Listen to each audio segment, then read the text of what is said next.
The modern-day social media dilemma. With greater power comes greater responsibility, as Stan Lee once said. With social media networks gaining so much influence over the people, it's hard to say these companies are totally responsible. To understand how having so much responsibility can be dangerous, we must explore the controlling powers these companies use to keep you hooked. Let's explore the three main ways Facebook and other big companies have been able to manipulate and control the public consciousness, pushing content that shows the positivity in social interaction, aiming to produce profit by using the act of advertising, and the development of an extremely polarized political climate. To begin with, the public interest is generated by the talk among people and the interests developed in the midst of these conversations, along with the various literature and other ways people obtain information. In conclusion, people have been developing all sorts of various interests since the beginning of human time. Now a question. What is the best place to discuss any interest besides in real life? The answer is social media. With a few types and clicks, anyone can share their opinion with literally people across the world.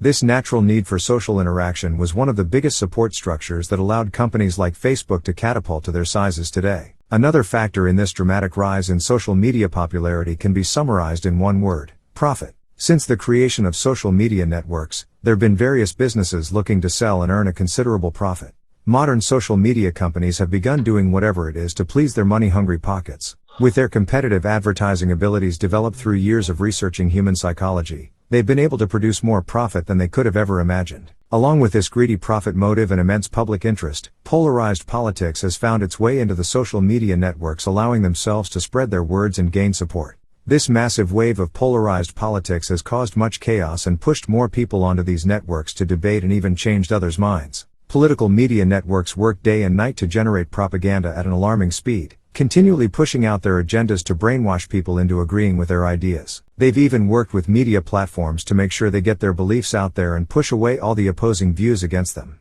Polarized politics has a strong grip over what gets pushed into the hands of viewers, and people are getting more and more hooked onto these beliefs, as recent times have shown. Now, with knowledge of some of the most influential techniques used by social media networks to grow, it's time to understand why such influential networks may cause a dilemma. On one hand, people say they're enjoying themselves, sharing their interests, and showing off the fun things they've been doing.